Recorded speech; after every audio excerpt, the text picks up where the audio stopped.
أشهد أن لا إله إلا الله وحده لا شريك له وأشهد أن محمدا عبده ورسوله أما بعد فأعوذ بالله من الشيطان الرجيم بسم الله الرحمن الرحيم الحمد لله رب العالمين الرحمن الرحيم مالك يوم الدين إياك نعبد وإياك نستعين اهدنا الصراط المستقيم صراط الذين أنعمت عليهم غير المغضوب عليهم ولا الضالين.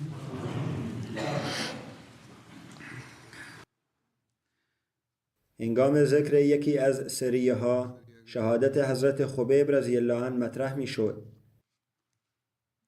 جزئیات بیشتر در این رابطه این گونه ثبت شده است. ذکر شده است که وی اولین رفیقی بود که با آویختن بر چوبه دار به شهادت رسید، یعنی او را بر صلیب آویزان کردند و به شهادت رساندند. علامه ابن اسیر جزری می نویسد که حضرت خبیب رضی الله عنه اولین صحابی بود که در راه خداوند متعال مصلوب شد. در روایتی آمده است که قریش به حضرت خبیب رضی الله عنه گفتند اگر اسلام را ترک کنی ما تو را رها می کنیم، اما اگر اسلام را ترک نکنی تو را خواهیم کشت. حضرت خبیب رضی الله عنه فرمود کشته شدن در راه خدا امری عادی است. سپس فرمود خدایا در اینجا کسی نیست که سلام مرا به رسولت صلی الله علیه و آله و سلم برساند، پس خدایا خودت سلام مرا به ایشان صلی الله علیه و آله و سلم برسان و ایشان را از آنچه در اینجا بر ما می‌گذرد آگاه کن. حضرت اسامه بن زید رضی الله عنه نقل می‌کند که روزی پیامبر اکرم صلی الله علیه و آله و سلم با اصحاب خود نشسته بودند و همان حالتی بر وی حادث شد که در هنگام نزول وحی بر ایشان وارد گردیده بود. از ایشان شنیدیم که می‌فرمودند و السلام علیک و رحمت الله و برکاته، یعنی سلام و رحمت و برکات خدا بر تو باد. وقتی این حالت وحی از بین رفت پیامبر اکرم صلی الله علیه و آله و سلم فرمودند این جبرئیل بود که سلام خبیب را به من رساند. قریشیان وی را کشتند. در روایتی آمده است که قریشیان 40 نفر که اعضای خانوادهشان در جنگ بدر کشته شده بودند را برای مشاهده شهادت خبیب رضی الله عنه فرا خواندند. به هر یک از آنها نیزه‌ای داده شد و گفتند که این شخصی است که پدران و بزرگانشان را کشته است. پس از آن با نیزه‌های خود شروع به سوراخ کردن خبیب رضی الله عنه کردند و حضرت خبیب رضی الله عنه ناراحتی را بر روی صلیب احساس کرد. سپس برگشت و به سمت کعبه نگاه کرد و فرمود حمد و ستایش مخصوص خداوندی است که به سوی قبله اش رو کردم. به دنبال آن مشرکان خبیب رضی الله عنه را کشتند. از اینجا در میابیم که مشرکان ابتدا حضرت خبیب رضی الله عنه را با نیزه هایشان زدند و او را به شدت شکنجه کردند و سپس کشتند. از روایتی در بخاری در میابیم که وقتی حضرت خبیب رضی الله عنه تمام اشعار را خوانده بود عقب ابن حارث به او نزدیک شد و آن حضرت را کشت. نام فرزند عقب ابن حارث ابو سروه بود. در برخی از روایات وارد شده است که ابو سروه عقب ابن حارث در آن زمان جوان بوده است. نیزه‌ای به او دادند، اما ابو میسره عبدری بود که حضرت خبیب رضی الله عنه را زد. به عبارت دیگر نیزه را به کودکی دادند، اما پیرمردی بود که در واقع او را با نیزه سوراخ کرد. برخی از علما از ابو سروه به طور جداگانه یاد کرده و گفتند که عقب ابن حارث برادر او بوده است. هنگامی که ابو میسره حضرت خبیب رضی الله عنه را زد، ضربه اش مهلک نبود. در این هنگام ابو سروه جلو آمد و او را کشت. بعدها عقب ابن حارث که در فتح مکه اسلام را پذیرفت میگوید هنوز جوان بودم که ابو میسره عبدری نیزه‌ای به من داد، ولی وی خبیب رضی الله عنه را با گرفتن دستم کشت. حضرت میرزا بشیر احمد رضی الله عنه در این باره می نویسد اما قبل از دشمنی قلبی قریش عواطف رحمت و عدالت مطرح نبود. بدین ترتیب هنوز روزهای زیادی نگذشته بود که بنی حارث و دیگر سران قریش خبیب رضی الله عنه را برای اعدام و گرفتن جشن مرگش به میدان بزرگ بردند. وقتی خبیب رضی الله عنه بوی شهادت را حس کرد، از قریش خواست که به او فرصت دهند تا قبل از مرگش 2 رکعت نماز بخواند. قریش که شاید می‌خواستند عبادت اسلامی را بخشی از نمایش کنند، به او اجازه دادند. خبیب رضی الله عنه 2 رکعت نماز را با توجه و تمرکز فراوان خواند. پس از اتمام نماز به قریش گفت من می‌خواستم نمازم را طولانی تر کنم، ولی ترسیدم گمان کنید که نمازم را به قصد تأخیر در مرگ طولانی تر کردم. خبیب رضی الله عنه به جلو خم شد و فرمود وما ان ابالی حین اقتل مسلما على ای شق كان لله مصرعی وذلك في ذات الاله وان يشأ يبارك على اوصال شلو ممزعی.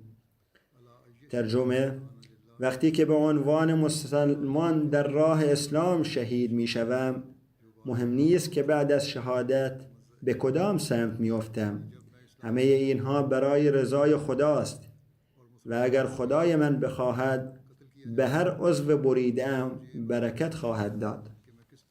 شاید هنوز آخرین واژه‌های این اشعار از زبان خبیب رضی الله عنه تنین انداز بود که عقب ابن حارث جلو آمد و این عاشق پیامبر اکرم صلی الله علیه و آله و سلم را به خاک نشاند. در روایتی دیگر آمده است که قریش خبیب رضی الله عنه را بر شاخه درخت آویزان کردند و با سوراخ کردن مکرر بدنش توسط نیزه او را به قتل رساندند. حضرت مصلح موعود رضی الله عنه در این باره می‌فرماید وقتی نزدیک بود کشته شود، خبیب رضی الله عنه اجازه خواست تا 2 رکعت نماز بخواند. قریش به او اجازه دادند و خبیب رضی الله عنه آخرین عبادتش را در این دنیا در حضور همگان انجام داد. هنگامی که نمازش را تمام کرد گفت میخواستم نمازم را طولانی تر کنم، اما نمازم را زودتر تمام کردم تا مبادا گمان برید از ترس مرگ این کار را انجام دادم. سپس سرش را جلوی قاتل گذاشت و این اشعار را خواند: ولست ابالی حین اقتل مسلما على ای جنب كان لله مصرعی وذلك في ذات الاله وان يشأ يبارك على اوصال شلو ممزعی. ترجمه: وقتی به عنوان مسلمان به شهادت میرسم، مهم نیست که بعد از شهادت به کدام سمت میافتم. همه اینها برای رضای خداست و اگر خدای من بخواهد به هر عضو بریدم برکت خواهد داد. خبیب رضی الله عنه هنوز این اشعار را کامل نکرده بود که شمشیر جلاد گردنش را سوراخ کرد و سرش به زمین افتاد. حضرت ابو هریره رضی الله عنه روایت می کند که حضرت خبیب رضی الله عنه اولین کسی بود که قبل از کشتن شدن 2 رکعت نماز اختیاری را خواند. دعای حضرت خبیب رضی الله عنه در مورد دشمنانش چه بود و عاقبت این دشمنان در نتیجه این دعا چگونه بود؟ علامه ابن حجر عسقلانی شارح صحیح بخاری در این باره در غزوه رجیع در شرح احادیث می نویسد که خبیب رضی الله عنه هنگام شهادت این دعا را اقامه کرده است: اللهم احصهم عددا، خدایا تعداد این دشمنان را مشخص کن تا خودت از من انتقام بگیری. و در روایت دیگر آمده است واقتلهم بددا ولا تبقی منهم احدا، و هر یک از آنها را یک به یک بکش و یک نفر از آنها باقی نماند. وقتی حضرت خبیب رضی الله عنه هنگام شهادت بر تخته ایستاد، این دعا را خواند. هنگامی که بت پرستان این دعا را شنیدند، خبیب گفت: اللهم احصهم عددا واقتلهم بددا. خدایا تعداد این دشمنان را مشخص کن و همه را یکی یکی بکش. در این هنگام یکی از کفار از شدت ترس دراز کشید. میگویند 1 سال نگذشته بود که جز یک نفر که دراز کشیده بود، تک تک کسانی که در کشتن خبیب رضی الله عنه دست داشتند کشته شدند. به هر حال این نکته در واقع از هیچ منبعی به اثبات نرسیده است که همه به جز فردی که دراز کشیده بود کشته شدند. در واقع میتوان گفت که اکثریت آنها کشته شدند و یا در زمان فتح مکه بیشترشان اسلام را پذیرفتند. از این رو دعای خبیب رضی الله عنه با شکوه خاصی پذیرفته شد، به طوری که برخی جهنم را برای خود ساخته بودند و بقیه به اسلام هدایت شدند. مورخی در این باره می نویسد که کافران با شنیدن این دعای خبیب رضی الله عنه ترسیدند. یقین داشتند که دعای خبیب رضی الله عنه بی اثر نخواهد بود. حارث بن ربیع در آنجا بود که هنوز مسلمان نشده بود. او میگوید: به محض شنیدن دعای خبیب یقین پیدا کردم که این دعا هیچ یک از آنها را زنده نخواهد گذاشت. از این روز که پس از شنیدن این دعا کافران حاضر در آن هنگام انگشتانشان را در گوش فرو کردند و فرار کردند. برخی برای رهایی از آثار دعا به رسم آن زمان پشت یکدیگر پنهان شدند و برخی در میان درختان پنهان شدند و برخی دیگر روی زمین دراز کشیدند. آنان معتقد بودند که از این طریق از پیامد دعایش در امان خواهند بود. بنابر رسم آنها مشهور بود که اگر کسی بر دیگری دعا کند و دعا کننده به پهلو بخوابد، اثر دعا ساقط می شود. حضرت معاویه بن ابی سفیان از دوران قبل از اسلام آوردن خود و پدرش نقل می کند و می گوید: من نیز مانند دیگران با پدرم به آن مکان رفتم.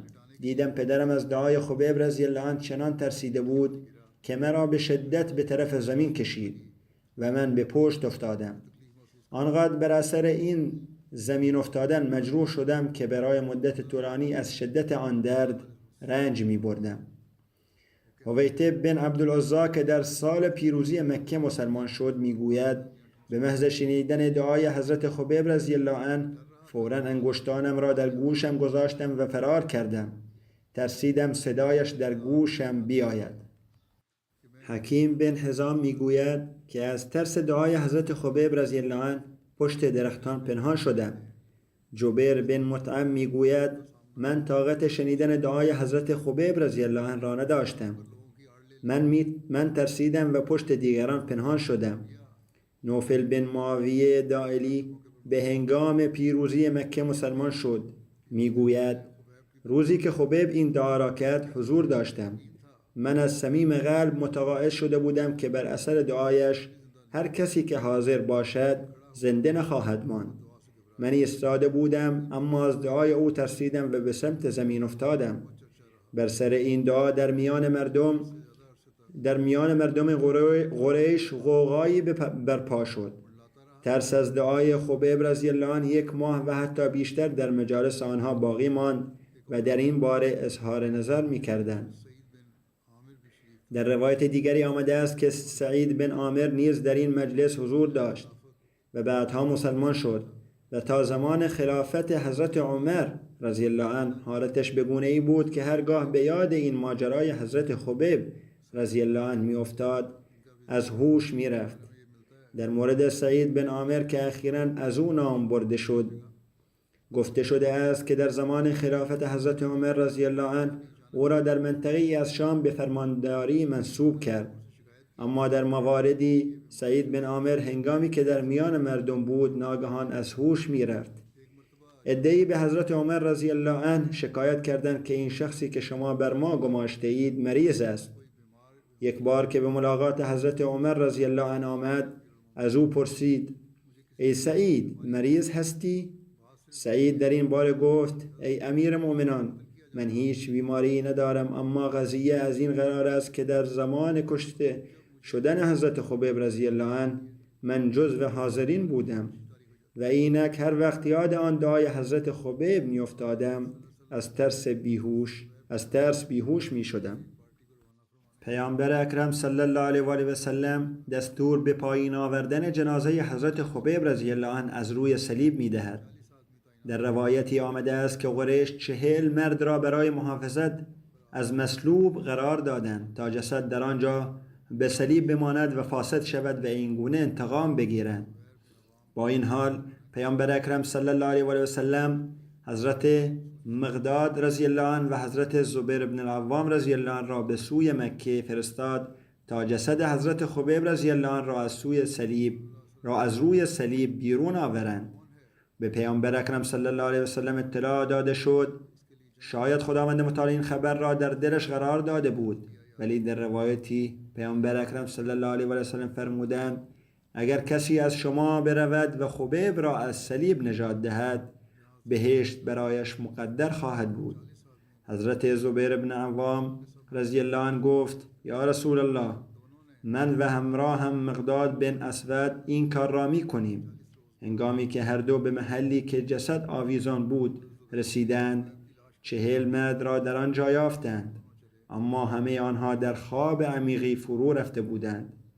هر دو حضرت خبیب رضی الله عنه را پایین آوردند و این ماجرا 40 روز بعد از شهادت حضرت خبیب رضی الله عنه رخ داد. حضرت زبیر رضی الله عنه جنازه حضرت خبیب رضی الله عنه را بر اسب خود گذاشت و هر دو روانه شدند. وقتی کافران متوجه شدند که حضرت خبیب رضی الله عنه غایب است، این خبر را به قریش رساندند و پس از آن 70 اسب سوار به راه افتادند و افراد بیشتری را برای تعقیبشان افزودند.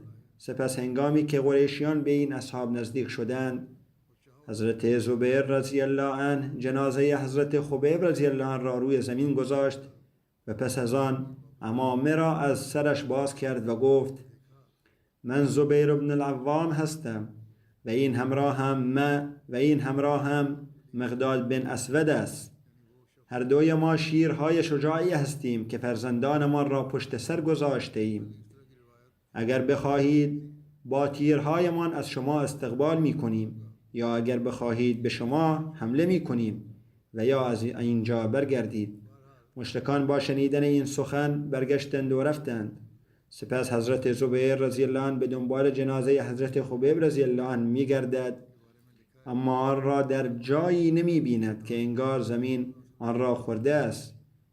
به همین دلیل به او این عنوان بلیع الارض معروف شد، یعنی کسی که زمین وی را بلعیده است.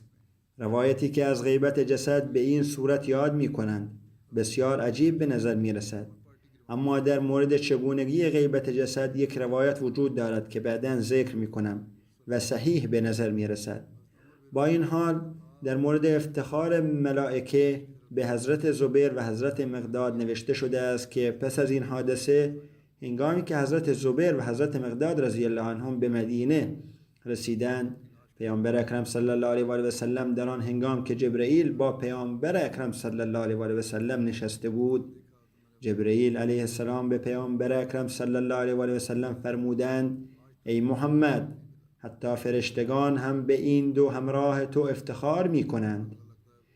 در کتب تاریخ به اعزام گروه دیگری برای بازگرداندن جنازه حضرت خبیب رضی الله عنه اشاره شده است. بر اساس این روایت پیامبر اکرم صلی الله علیه و آله و سلم حضرت عمرو بن امیه رضی الله عنه را به مأموریت شناسایی به سوی قریش فرستاد. وی نقل می کند به منطقه‌ای رسیدم که حضرت خبیب رضی الله عنه را بر صلیب کشیده بودند. من به خاطر دیگر جاسوسان مردد بودم. به کنار صلیب رفتم و بدن حضرت خبیب رضی الله عنه را شل کردم و در این هنگام به زمین افتاد. برای مدت کوتاهی پنهان ماندم. صدایی از پشت سرم شنیدم. وقتی به اطراف نگاه کردم جنازه حضرت خبیب رضی الله عنه را در جایی ندیدم. انگار زمین آن را بلعیده بود. تا امروز اثری از آن نیست. به نظر می رسد در این حوادث نیز مقداری اغراق وجود دارد. با این حال روایاتی از این دست در کتب تاریخ آمده است. در روایتی دیگر آمده است که حضرت جبار بن صخر انصاری رضی الله عنه همراه با حضرت عمرو بن امیه زمری رضی الله عنه اعزام شدند. هنگامی که قوم قریش که مأمور نگهبانی جسد بودند به تعقیب این دو پرداختند، حضرت جبار رضی الله عنه جسد را در رودخانه ای انداخت. خداوند متعال به این ترتیب جسد حضرت خبیب رضی الله عنه را از دست کافران نجات داد. کافران نتوانستند نقشه هایشان را عملی کنند و به این ترتیب خداوند متعال بدن را از حد حرمت محفوظ نگه داشت. خداوند عزوجل از محبوب خود این گونه محافظت می کند. حوادث بسیار دیگری وجود دارد که در آنها از بدن دیگران محافظت می کند. من یک بار در گذشته حادثه ای را نقل کرده بودم که در آن یکی از اجساد به وسیله شاخ و زنبور عسل محافظت شده بود و حد که جسد حاصل نشد. با این حال اینها کسانی بودند که خدای متعال را دوست داشتند و در راه او فداکاری کردند. خداوند متعال نیز به نوبه خود به آنان عزت و عظمت عنایت فرمود و پس از رحلت از بدنشان محافظت کرد. حوادث مربوط به این سریه در اینجا به پایان می رسد. من پیوسته به دعا یادآوری کردم. به ویژه برای فلسطینی ها دعا کنید، زیرا اوضاع از همه مرزها عبور کرده است. آمریکا قبلا گفته بود که رفتن به رفح خط قرمز آنهاست، اما اکنون میگوید اینطور نیست و هیچ کس نمیداند چه ملاک هایی برای خط قرمز خود دارد. آیا قرار است چند نفر دیگر کشته شوند تا آنها اقدامی انجام دهند؟ خداوند متعال جهان را از شر این ستمگاران حفظ کند و فلسطینیان بیگناه را نیز از شر آنها حفظ نماید. به همین ترتیب برای مردم سودان دعا کنید، جایی که آنها مردمشان را میکشند و مسلمانان در حال کشتن دیگر مسلمانان هستند. خداوند متعال به آنان فهم و شعور عنایت فرماید و آنان را از عذاب الهی نجات دهد و همچون مسلمان به درستی به دستورات خداوند متعال عمل کنند. برای احمدی هایی که در یمن زندانی هستند دعا کنید که خداوند متعال موجبات آزادیشان را فراهم کند. همچنین برای احمدی های پاکستان دعا کنید، زیرا اوضاع آنجا همیشه ناپایدار است. اکنون که عید نزدیک است، ملایان مخالفت‌هایشان علیه جماعت را تشدید می‌کنند. خداوند متعال همه احمدی ها را از هر گونه شرارت محفوظ بدارد و موجبات آزادی هرچه سریعتر احمدی های اسیر را عنایت فرماید. بعد از نماز جمعه نماز میت را غیابی می‌خوانم. اولین مورد برای مبلغ ما چودری منیر احمد که به عنوان مدیر MTA آمریکا خدمت می‌کرد. او اخیراً در سن 73 سالگی دار فانی را وداع گفت. انا لله و انا الیه راجعون. احمدیه از طریق جد بزرگوارش حضرت مولوی فضل الدین صاحب رضی الله عنه وارد خانواده‌اش شد که نام ایشان در فهرست 313 نفری از یاران حضرت مسیح موعود علیه السلام در رتبه دوم قرار دارد. چودری منیر پس از قبولی در امتحان شاهد خود در سال 1978 از جامعه احمدی ربوه فارغ التحصیل شد. پس از آن به عنوان مبلغ در نقاط مختلف پاکستان خدمت کرد. سپس به عنوان معتمد در خدام الاحمدیه مرکزی خدمت کرد. سپس در سال 1981 به آمریکا فرستاده شد و تا سال 1990 در آنجا خدمت می‌کرد و سپس به پاکستان بازگشت. سپس در سال 1994 مجدداً به آمریکا اعزام شد و تا زمان مرگش در آنجا به انجام خدمت برای جماعت ادامه داد. او نقش فوق‌العاده‌ای در ایجاد تلپورت MTA در ایالات متحده داشت. در ابتدا فقط یک استودیوی کوچک برای پخش بود و سپس بیشتر گسترش یافت و به بخش جداگانه‌ای تبدیل شد که آمریکای شمالی و جنوبی را پوشش میداد و من وی را به عنوان مدیر آن در MTA منصوب کردم. با تلاش و کوشش فراوان خدمت میکرد. او هیچ مدرک رسمی در این زمینه نداشت، اما با علاقه خود به این کار مهارت‌های فنی این کار را به دست آورد و این تلپورت را به نحو عالی اداره کرد و از لحاظ فنی آن را به ارتفاعات جدیدی رساند. از وی همسر، پسر و 2 دختر به یادگار مانده است. فرزندانش ذکر کردند که همیشه بر خداوند متعال توکل می‌کرد و در مواقع سختی به نماز توجه می‌کرد. همیشه می‌گفت باید از امکاناتی که در اختیارشان است استفاده کرد و پس از آن کار را به خدای متعال واگذار کرد. مهمان نوازی ویژگی برجسته او بود. درب خانه‌اش همیشه برای مهمانان باز بود. او همیشه به فرزندانش توصیه می‌کرد که شدیداً به خلافت وابسته باشند. او در حین خدمت برای MTA از تمام ویژگی‌ها و توان خود استفاده می‌کرد. در واقع فرزندانش گفتند که با اینکه وی برای مدت طولانی بیمار بود و بارها در بیمارستان بستری می‌شد، اما از آنجا نیز به کار MTA خود ادامه می‌داد. او نمونه یک فدایی زندگی بود. آقای میرزا مغفور احمد، امیر جماعت ایالات متحده آمریکا می‌نویسد: او نه تنها با تلاش و توجه فراوان برای بهبود بخش محل فعالیتش تلاش می‌کرد، بلکه همیشه آماده بود که وقتش را بگذارد و دانشش را برای سایر پروژه‌های جماعت به اشتراک بگذارد. همچنین وی در برخی از پروژه‌های جماعت با کمال میل و با دقت فراوان به من کمک می‌کرد. اگر به اطلاعاتی می‌رسید که برای جماعت مفید بود، با اداره جماعت تماس می‌گرفت و به آن توجه می‌داد. همکاری مطلق با نظام جماعت و اهمیتش در گفتار و کردار او آشکار بود. او به شدت فداکار و مطیع نهاد خلافت بود و همیشه آماده دریافت و عمل به دستورات خلیفه وقت بود. وی در ادامه میگوید: همیشه میدیدم که وی نهایت تلاشش را برای برآوردن خواسته‌ها و توقعات خلیفه مسیح میکند. امیر جماعت بورکینافاسو که از بستگان او نیز می باشد میگوید: یک واقعه معروف در دوران کودکیش وجود دارد.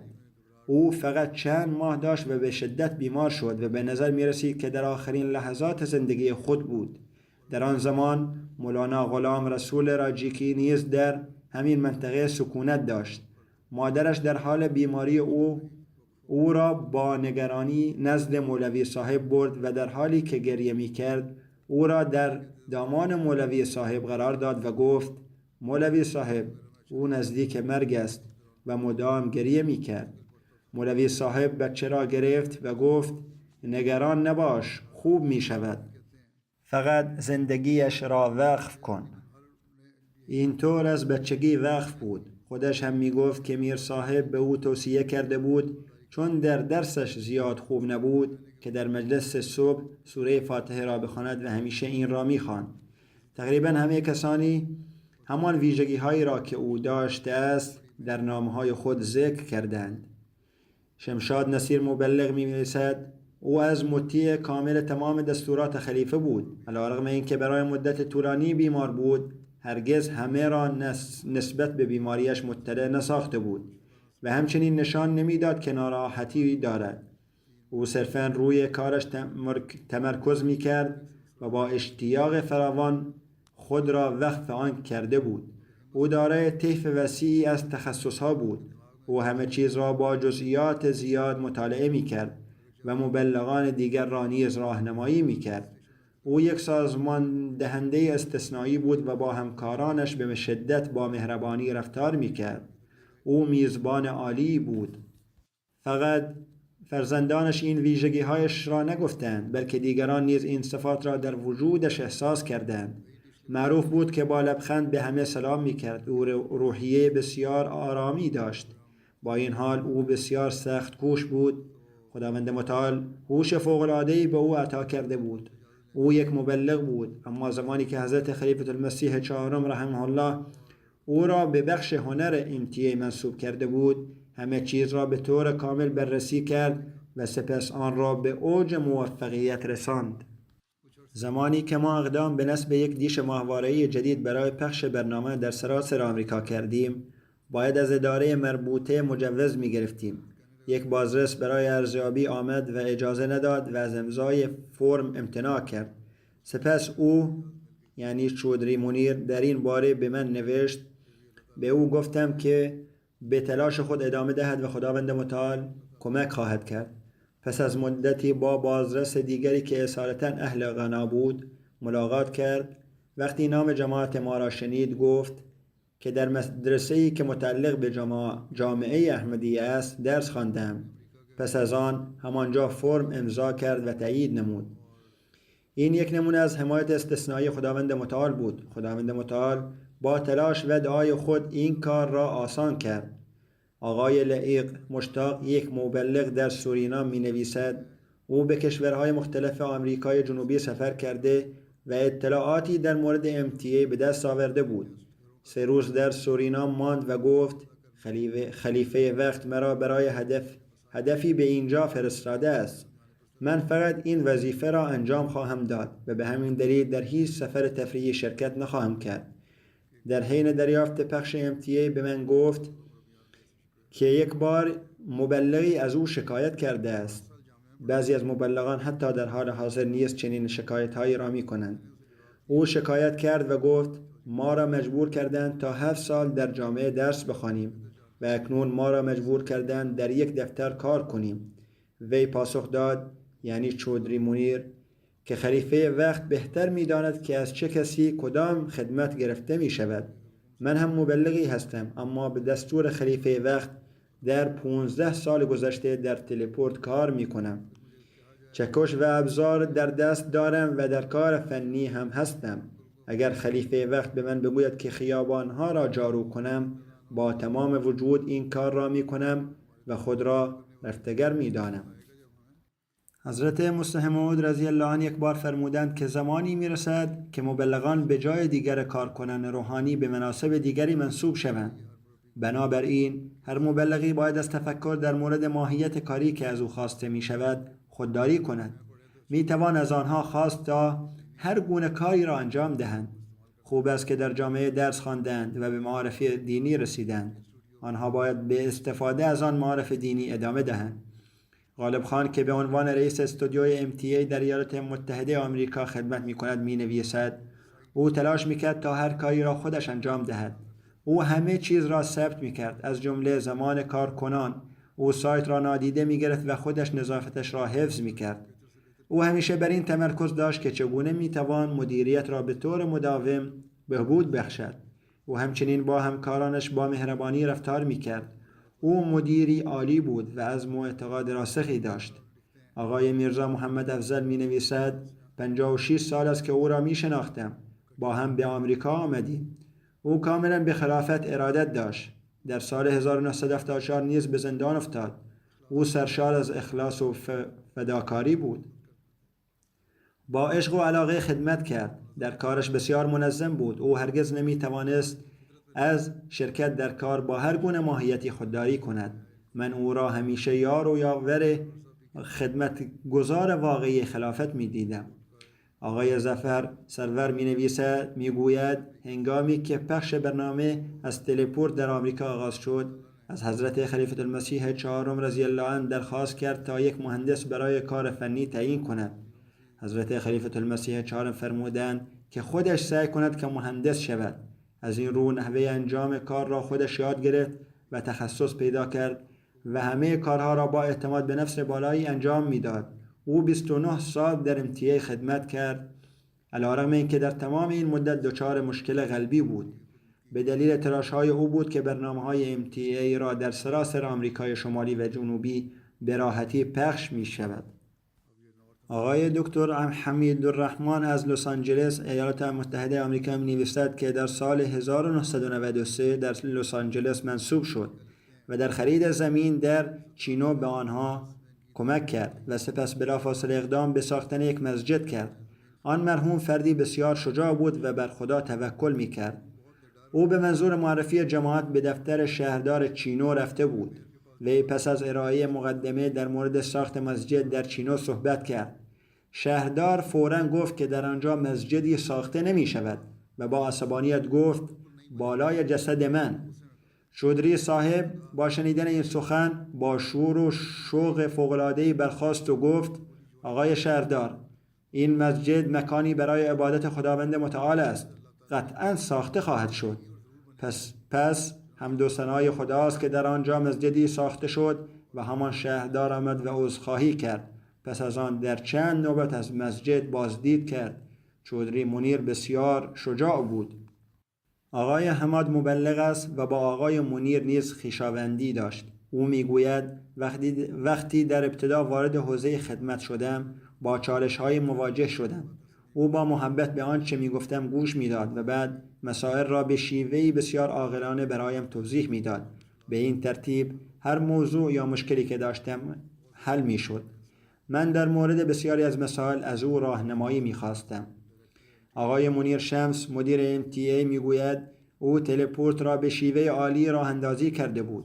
یکی از صفات خوب چودری منیر این بود که همیشه در همه امور مشورت میکرد و همواره در حفظ وجوه جماعت میکوشید. او فقط دستگاه‌هایی را می‌خرید که کاملا ضروری بودند. پیوند خارق‌العاده اخلاص و وفاداری با خلیفه در هر کاری که انجام میداد و میگفت آشکار بود. او همیشه تلاش میکرد تا از تک تک کلمات خلیفه زمان اطاعت کند. او با وجود اینکه مدیر تلپورت MTA بود، اما دنبال هیچ گونه خودنمایی و شهرتی برای خود نبود. مثلا دنبال اثبات این نبود که فلان کار به خاطر تلاشش حاصل شده باشد. با کمال تواضع کار میکرد و در واقع به دیگران اعتبار میداد.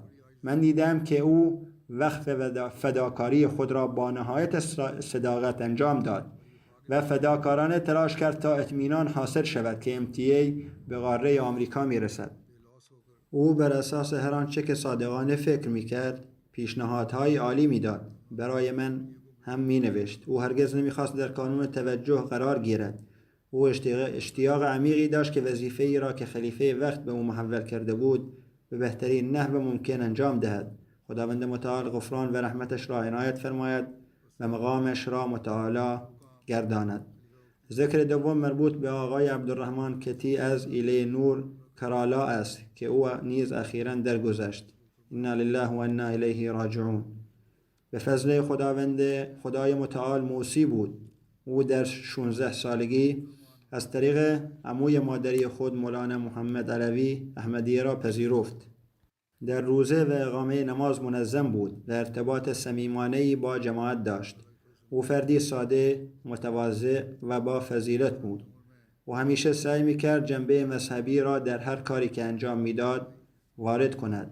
پسرش می‌نویسد او دین را سرلوحه آموزش ما قرار می‌داد. به همین دلیل صبح زود قبل از رفتن به مدرسه یک اداره مذهبی می‌فرستاد و اطمینان حاصل می‌کرد که ما مرتباً شبها قبل از خوابیدن قرآن کریم را تلاوت کنیم. همسرش 3 سال پیش درگذشت. از او 2 دختر و 4 پسر به یادگار مانده است. یکی از پسرانش شمس الدین ملاباری به عنوان مسئول مبلغ کبابیر خدمت می‌کند و نتوانست در مراسم تشییع جنازه شرکت کند. خداوند متعال به او صبر و بردباری عنایت فرماید. مقام آن مرحوم را بلند و به وی غفران و رحمت عنایت فرماید.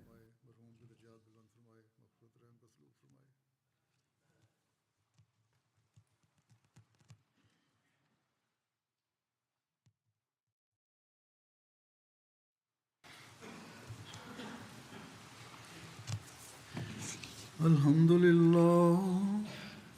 لله نحمده ونستعينه ونستغفره ونؤمن به ونتوكل عليه ونعوذ بالله من شرور أنفسنا ومن سيئات أعمالنا من يهده الله فلا مضل له ومن يضلل فلا هادي له ونشهد أن لا إله إلا الله ونشهد أن محمدا عبده ورسوله. عباد الله رحمكم الله إن الله يأمر بالعدل والإحسان وإيتاء ذي القربى وينهى عن الفحشاء والمنكر والبغي يعظكم لعلكم تذكرون اذكروا الله يذكركم وادعوه يستجب لكم ولذكر الله أكبر